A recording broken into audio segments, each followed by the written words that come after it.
The battle over who will pay for dredging at the Fly Creek Boat Channel in Fairhope is over.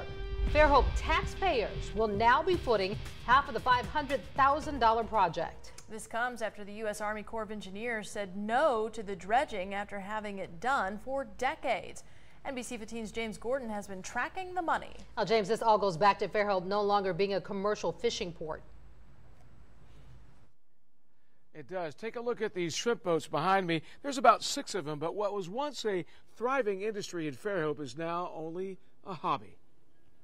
The last time the U.S. Army Corps of Engineers dredged this harbor was 10 years ago, and the federal government covered all the cost. Fairhope Special Projects Coordinator Lynn Masser says this time Congress simply said no. Even though Fly Creek is still considered a safe harbor, it can no longer be considered a commercial fishing port.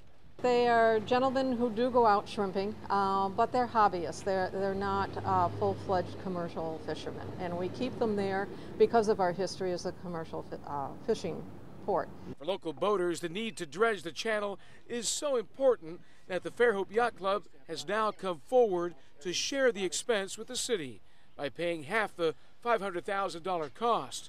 Boat owner Richard McCall says the city has a vested interest. As all boaters, yeah, we're all concerned and we're all happy it's going to be done because it was reaching a fairly critical level. It was reaching a point at which the channel was shallow enough that some of your boaters could not get in and out. The city of Fairhope owns the north side of the Fairhope docks and makes money off slip rentals, as well as benefits from the sale of fuel for boaters that come here from all over the country.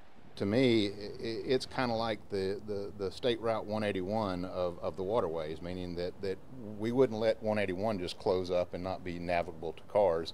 This is the same thing. This is the only safe harbor along this stretch of the eastern shore, and it's important to make sure it's navigable. Work will begin in early April and will take 30 days to complete. The waterway will remain open to boaters while dredging is underway. And right now, the Army Corps of Engineers' top priority is the dredging of the Mobile Ship Channel. That is where all the money is going. Now, smaller harbors like this one will not get the funding if the cost can't be justified. The Corps has agreed to pay for testing, the depth testing ahead of this dredging here, and that could cost about $10,000. For now, we're live in Fairhope. James Gordon, NBC 15 News.